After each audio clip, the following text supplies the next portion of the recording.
Okay, my name is Ashley Bacon, and this is my capital budgeting simulation that I did. If I go to my project updates, I can see all the decisions that I've made to invest in from 2009 all the way until 2013. In 2009, I chose to invest in the toddler doll accessory line, the Match My Doll clothing line, and the retail store expansion in the Northeast. I made these decisions because I wanted to expand into the Northeast as well as open the toddler doll accessory line and the Match My Doll clothing line.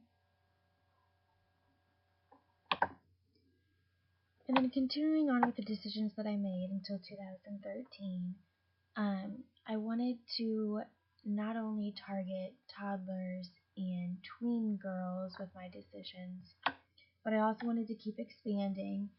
So not only did I expand in the Northeast, but I also expanded to London, England as well in 2012, right here. And then I also decided to expand on the clothing line as well. So not only did I end up selling in 2013 with the children's accessory line right here that sold sunglasses, jewelry and cell phones. So that was a branch out from the apparel and the cribs and the carriers that were sold in 2009. And the cribs and the carriers, those were sold with the toddler doll accessory line. So each line was expanded as well as the region. Not only did I take into account my own thoughts of what I wanted to do with the line, but if I go to my dashboard,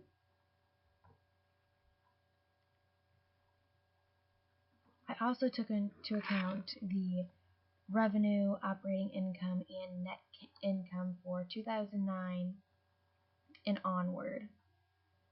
So, looks like the cash flow by division, you can see the licensing took up the most, and this was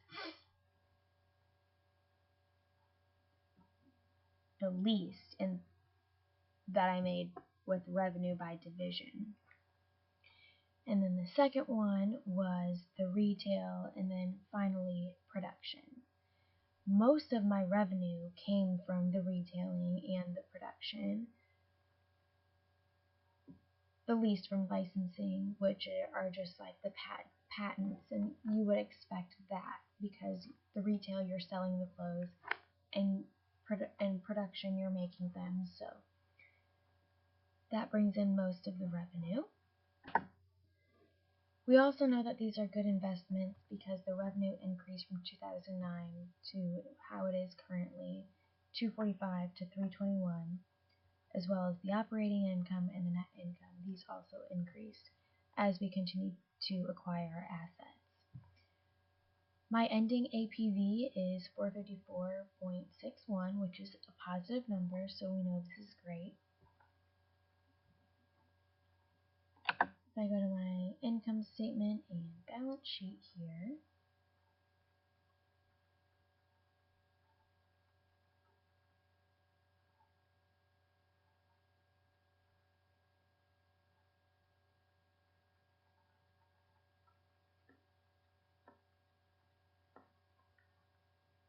pause this while it loads.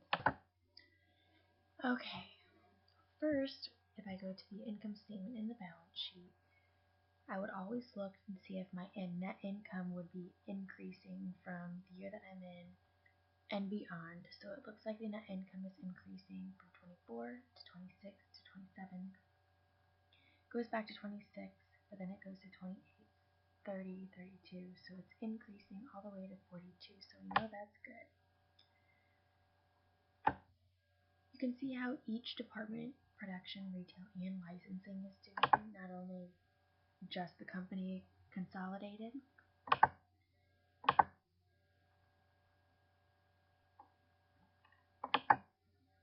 You can also see your cash flow statement here.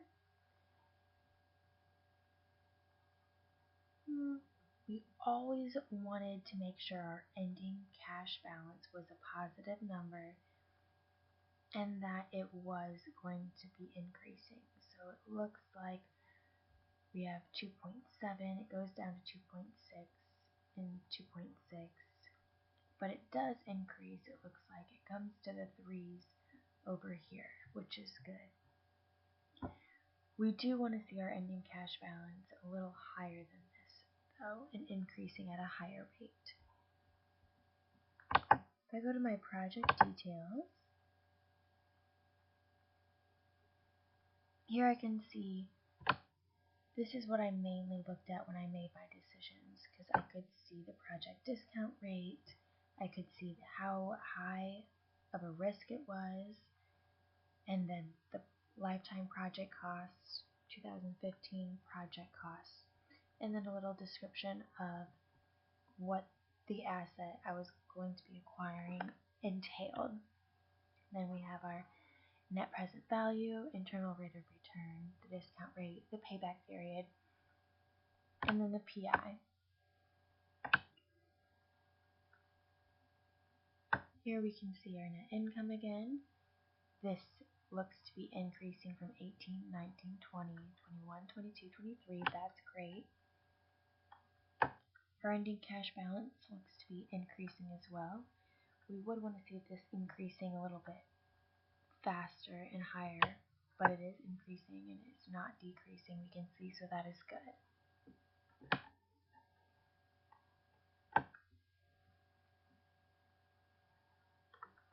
Alright, our net present value, this is basically our benefits minus our costs. We want to make sure that this is a positive number so that our benefits do outweigh our costs. For the discount rate, the lower the discount rate, the higher the NPV. So we did want this to be as low as possible. The payback period, I didn't really pay too much attention to this, but we did want the payback period to be low. Our PI, greater than 1, I always decided to accept. Alright, this specifically is looking at the expansion to England. This risk is a medium risk, and I made this decision in, if I go to my project updates, in 2012. So here I did want to take more of a medium risk. I did start off in 2009 wanting to make kind of a lower risk because I wasn't very familiar with this. I didn't want to risk too much. With my unconstrained budget, it didn't matter how much I spent or too much of that risk. But with my constrained budget, I had to pay attention to my costs and how I spent my money and the risk that I was making. Alright, if I go back to my dashboard, we also see the licensing took most of our operations. Total assets, most of that came from production and then retail. The cash flow, most of that was licensing.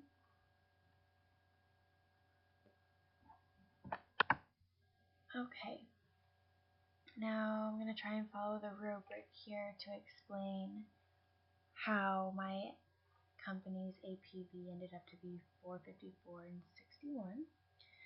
So I evaluated each set of investment proposals based upon the project's net present value. So the net present value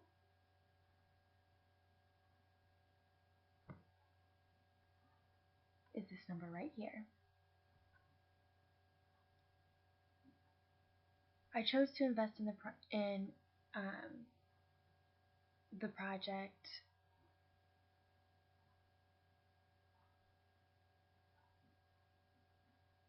I only chose to invest in the project if this number was a positive number. If it was a negative number, I chose not to invest because this means that the costs outweigh the benefits, or that the cash flows are more than the cash inflows, and I did not want that. I only chose to accept projects in which the APV was positive because this means that the benefits were greater than its cost. I also based each project based on its profitability index, which is right here. A PI that was greater than 1 I chose to invest in because the present value of its future cash flow is more than the current investment or the project's initial cost. I always wanted to undertake the project with the highest PI first. And then lastly, I also considered the internal rate of return. If the internal rate of return was more than the cost of capital or the cost to run the business, then I chose to undertake this project. I just didn't only use the internal rate of return because too low of an internal rate of return might also have a high net present value. So the company's return on the project may be slow, but they may add a great deal of value to the company later on. Okay. And then we also had different kinds of projects to invest in. You can see here all the decisions that I've made. So we've had replacement investments, expansion investments, mutually exclusive projects, and interdependent projects. And then we also had projects with growth options. I didn't really need, you can see here, I never really made any replacement investments because none of my equipment or machinery needed any fixing. So I didn't need to replace any of that. I didn't see that any of my revenue was decreasing because of my machinery. Expansion investments, you can see I definitely decided to do that with the expansion of concept here, expansion to England, and then the right off the bat expansion to the Northeast in 2009. I just wanted to keep getting my fixed assets to create cash from the product lines and the markets. And then mutually exclusive projects, I would only accept one of those, the one with the higher net present value, so that I could add value to the business in the long run. Then I looked at the net present value and the internal rate of return. Lastly, I would look at the payback period. It didn't really matter much to me as long as I was getting that money back. Interdependent projects I would always accept because they had no impact on my other projects. Projects with growth options, I knew that they could provide growth despite their negative values, and they would help me make foothold investments in a new foreign market for the possibility of expansion in the future. So I did make a lot of growth options with these project decisions. Okay, and then I also examined the expenditures, the cash flow patterns, the NPV, the internal rate of return, which I already talked about, with my capital constraints and without capital constraints. So it didn't matter the expenditures without my capital constraints, but I did have to pay more attention with my capital constraints.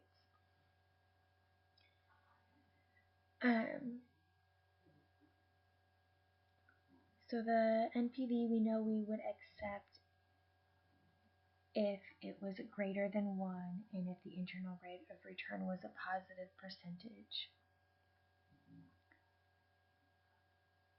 I also had to consider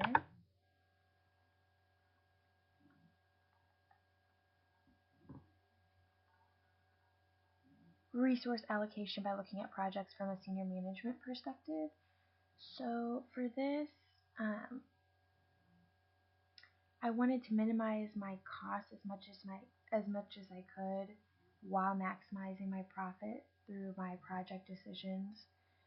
So I used the materials, the equipment, and the labor to save as much money as I could.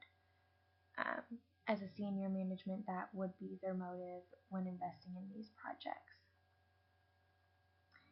The impact that capital rationing had on my capital investment choices, I just wanted to make sure I didn't overinvest in my assets, so that I could continue to get return on investment. So the capital rationing excuse me, it helped me to not overinvest in my assets, and it helped me to continue to make money and not make too big of risks. Alright, let's look at another one here. Look at my expansion in the Northeast.